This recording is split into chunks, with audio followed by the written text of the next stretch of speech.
Mario Maker is finally out, and I gotta say, this game is great. I absolutely love it to bits, and younger me probably would have had a heart attack from how amazing this game is had it come out 15 years ago. If the thought of being able to not only make, but play virtually an endless plethora of Mario levels doesn't make you immediately want to get this game, then something is definitely wrong. This game has 4 different graphic styles spanning different eras of Mario's history, it has new items, new amiibo skins, you can post courses online, you can add crazy sound effects, you can even make an entire level of coins. Yeah! This game has everything. Wait, no it doesn't. As amazing as this game is, it is missing several things from the series which could have been amazing if they were added. I tried to limit this list to top 5, but there are just so many things that could have been added that were left out. Although some ideas here are more crucial than others, it would be really neat to maybe see some of these additions to the game at a later time in the form of an update or DLC. I won't include items and enemies in this list, as there are far too many more that could have been added, and I'll save those for a separate video. Here we go, my list of 10 things that need to be added or removed from Super Mario Maker.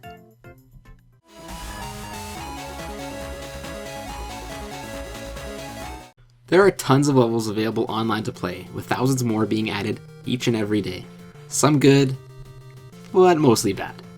Sure, you can like and favorite certain levels, but what I think would be really cool as well, in addition to being an incentive to replay many of these levels again, would be a leaderboard ranking system. Depending on the level, it could be either based on time or score, which would prompt many players to play their favorite levels more and more and to try harder, to get a faster time or higher score in order to rank higher in the leaderboard. Making a complete worldwide leaderboard would be a massive task, I know, which is why a top 10 or a top 5 leaderboard, I think, would serve just fine.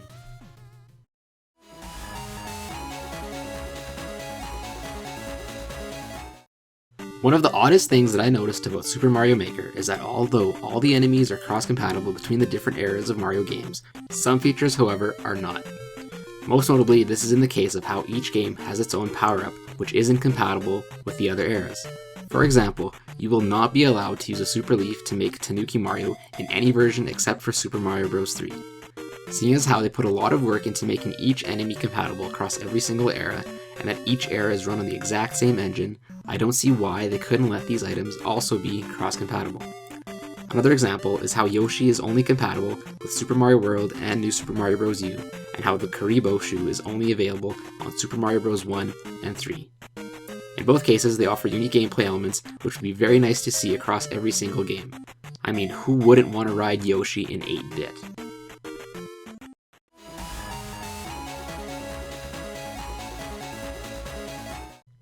First notably seen in Super Mario World and continuing into the more modern 2D Mario platformers, alternate or secret endings were hidden in a few levels throughout the games, and after finding one, allowed the player to take an alternate path on the overworld map onto further levels or other bonus houses. Although they couldn't quite serve the same purpose in Super Mario Maker without a dedicated overworld, it would be cool to place secret exits throughout the levels to give players the incentive and reward for in-depth level exploration.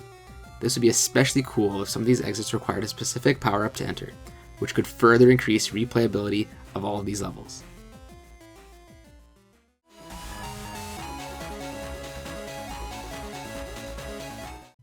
Now, I never saw why many people have such a deep love for Luigi. Don't get me wrong, he's a great foil to Mario and a very important character, but to me he was never anything too special.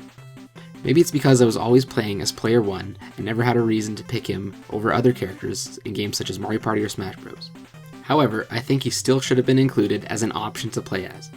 Seeing as how Super Luigi Bros was recently made, I don't see why he wasn't an option in this game. Not having Luigi as a playable character in the original Super Mario Bros. Is like removing the frosting from an Oreo. You just know something doesn't add up. I know Luigi is back in the form of an amiibo, but that just doesn't seem like enough.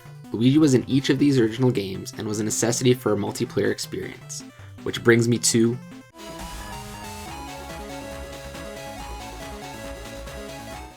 multiplayer. If there's one thing Nintendo's known for and often strives for, it's the ultimate at-home multiplayer experience, because we surely haven't seen any robust online multiplayer yet. With games like Mario Party, Mario Kart, Super Smash Bros, and many more, Nintendo gives you a reason to actually call up your friends and family and interact like human beings and have fun.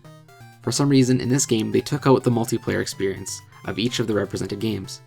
I understand that a co-op creation mode would have probably been a huge mess, but playing created levels with friends would have been a blast, either together at the same time or cooperatively by taking turns to see who could get the furthest or get the best score without having to share the same gamepad. But if you consider the online concept of uploading and downloading levels as a form of multiplayer, then Nintendo definitely did a really good job.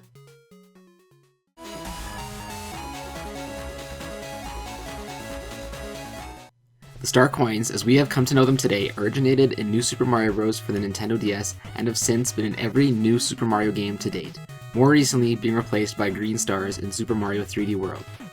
Each level contains 3 Star Coins with varying secrecy and difficulty to obtain. They served as a reason to further explore each level to collect them and truly complete the level. Much like in previous games, these Star Coins could also be used in Super Mario Maker as a currency system to purchase extra content like more songs, backdrops, sprites, etc. Again, it would also encourage players to replay many levels to get more coins.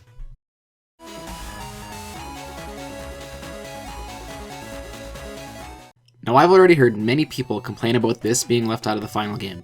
You're playing a really long and difficult level, and you just crossed that super difficult section. Wow, look, you're almost at the finish, and you died. Now you have to start all over from the beginning and try to beat that near impossible section again. Wouldn't it be great if the level had a checkpoint midway so everything wasn't lost? Or let's say you're playing a really lame level that you want to beat for the 100 Mario mode, and you die towards the end. Then you have to replay the entire level again and again and again.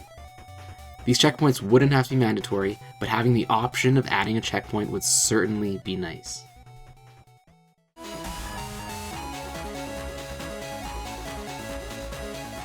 One of my absolute favorite added features of Super Mario Maker are the various alternate sprites for Mario, which can be unlocked in various ways, notably by touching your plastic Nintendo dolls to your gamepad. It's amazing to see all the different characters stylized and in a Mario game. However, unfortunately, this ability is restricted to only the Super Mario Bros. Style of graphics. I think it would be amazing to see all these characters stylized in the other graphics as well. I know it would probably be a ton of work for the developers, but you can't deny that it would be an amazing feature. I can't be the only one who wants to play through Super Mario World levels as Zero Suit Samus.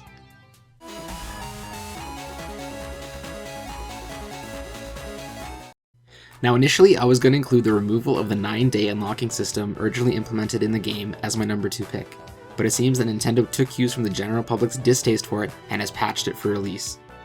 You still don't get everything right away and have to unlock it in some long intervals, but I guess it's better than it was anyway. However, in its place, I think it would be really cool to see the ability to swap between different Mario eras while playing a single level. Imagine starting out a level in classic Super Mario Bros., then going into a warp pipe and emerging in a style of a future installment.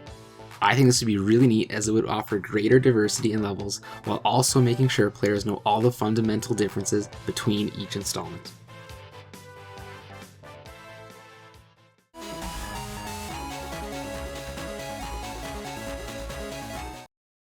And finally, at number 1, the thing which is already actually in the game and that I think needs to be absolutely changed is to add the option to remove the time limit set on each created level.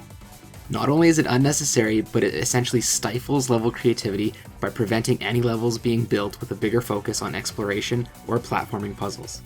Some might argue that the 500 seconds or whatever is enough, which it might be for most cases, but not all cases. And that's why I think having the option to turn off the time limit is still a very important feature that needs to be added.